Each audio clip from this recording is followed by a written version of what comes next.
ഒരു വാക്യം ചേർത്ത് വായിക്കാം. മത്തായി സുവിശേഷം 27-ാം അധ്യായം അതിൻ്റെ 39-ാം വാക്യം വായിക്കുന്നു. Matthew chapter 27 verse 39. കടന്നു പോകുന്നവർ തല കുലുക്കി അവനെ ദുഷിച്ചു. അതിന്റെ 45 മുതലുള്ള വാക്യങ്ങൾ വായിക്കുന്നു. 6-ാം മണി നേരം മുതൽ 9-ാം മണി നേരം വരെ ദേശത്ത് എല്ലാം ഇരുട്ടുണ്ടായി. ഏകദേശം 9-ാം മണി നേരത്തെ യേശു ഏലി ഏലി ലമ ശുറക്താനി എന്ന് ഉറക്കെ നിലവിളിച്ചു. എന്റെ ദൈവമേ നീ എന്നെ കൈവിട്ടത് എന്ത് എന്നർത്ഥം. അവിടെ നിന്നവരിൽ ചിലർ അത് കേട്ടിട്ട് അവൻ ഏലിയാവെ വിളിക്കുന്നു എന്ന് പറഞ്ഞു. കർത്താവിന്റെ നിസ്കാരവേളയിലെ കഴിഞ്ഞതിന് ശേഷം 32-ാം വാക്യം മുതൽ ആ ക്രൂശിൽ അവനെ ഉയർത്തുന്ന നമുക്ക് കാണാൻ കഴിയും. അന്ന് ഉത്സവ ദിവസമായതുകൊണ്ട് അനേക ആൾക്കാർ അതിനെ കടന്നുപോയി. അതിന്റെ 39-ാം വാക്യത്തിൽ വായിച്ചത് അവർ കടന്നുപോയപ്പോൾ കണ്ടതാണ് അവരുടെ നമ്മൾക്ക് കാണുവാൻ കഴിയുന്നത്. സുവിശേഷങ്ങളിലൊക്കെ കണ്ട കാര്യങ്ങൾ അവർ എഴുതി വെക്കുകയായി. അതിന്റെ 45 മുതലുള്ള വാക്യത്തിൽ അവര് ചില കാര്യങ്ങൾ കേട്ടു. താന് അവസാനം ഉറക്കെ നിലവിളിച്ചത് താൻ കേട്ടു. അങ്ങനെ കണ്ടതും കേട്ടതുമായ കാര്യങ്ങൾ സുവിശേഷങ്ങളിൽ നമുക്ക് കാണുവാൻ കഴിയും.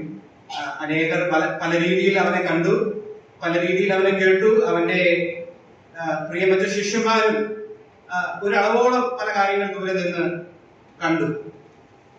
എന്നാൽ അവനിൽ കാണാത്ത ചില കാര്യങ്ങളുണ്ടായി. അത് സങ്കീർത്തനങ്ങളിലൊക്കെ നമുക്ക് കാണാൻ കഴിയും. നിന്ന എന്റെ ഹൃദയത്തെ തകർത്ത കാര്യം അതാരും കണ്ടില്ല. 22-ാം സങ്കീർത്തനത്തിന്റെ 1-ാം വാക്യം ഇവിടെ നമ്മൾ വായിച്ചതിൽ നിവൃത്തീകരിക്കുന്നുണ്ടെങ്കിലും അതിനുശേഷമുള്ള കാര്യങ്ങൾ അവന്റെ ഹൃദയത്തിൽ നടന്നത്. ഞാൻ ഒരു മനുഷ്യനല്ല, ഒരു കൃമിയത്രേ എന്ന് താൻ ഹൃദയത്തിൽ പറഞ്ഞു. അതാരും കണ്ടില്ല. നമ്മൾ തുടർന്നുള്ള വാക്യങ്ങളൊക്കെ വായിക്കുമ്പോൾ കർത്താവിന്റെ ക്രൂശിലെ അനുഭവങ്ങൾ കാണാത്തതും കേൾക്കാത്തതുമായ അനേകരുണ്ട്. 69-ാം സങ്കീർത്തനത്തിൽ തന്നെ താനത് പറഞ്ഞുകൊണ്ട് താൻ പറയുക, എന്റെ നിന്ദയും എന്റെ ലജ്ജയും എന്റെ അപമാനവും അതാരും അറിഞ്ഞില്ലെങ്കിലും നീ അറിയുന്നു എന്നുള്ള വാക്ക് അവിടെ സങ്കീർത്തനക്കാരൻ ദൈവത്തിന്റെ ആത്മാവിൽ എഴുതുന്നുണ്ട്. താൻ ആശ്വസിപ്പിക്കുന്നവരുണ്ടോ, ആരെങ്കിലും സഹതാപം കാണിക്കുന്നവരുണ്ടോ എന്ന് നോക്കി ആർക്കും തോന്നിയില്ലെന്നാണ് എഴുതിയിരിക്കുന്നത്. ആരെങ്കിലും ആശ്വസിപ്പിക്കുന്നവരുണ്ടോ, ഈ ഫൗണ്ട് നൺ എന്നാണ് അവിടെ പറയുന്നത്.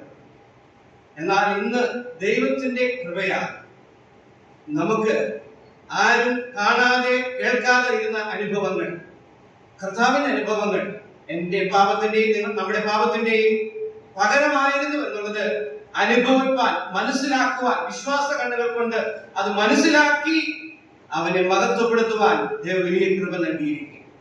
യെശയ്യാവ് താനെ അന്ന് അവിടെ ഉണ്ടായിരുന്ന അനേക വ്യക്തികളെ കുറിച്ച് എഴുതുന്നത് ഇങ്ങനെയാണ്: അവര് നോക്കിയപ്പോൾ നാമോ ദൈവം അവനെ ശിക്ഷിച്ചും അടിച്ചും ദണ്ഡിപ്പിച്ചും ഇരിക്കുന്നു.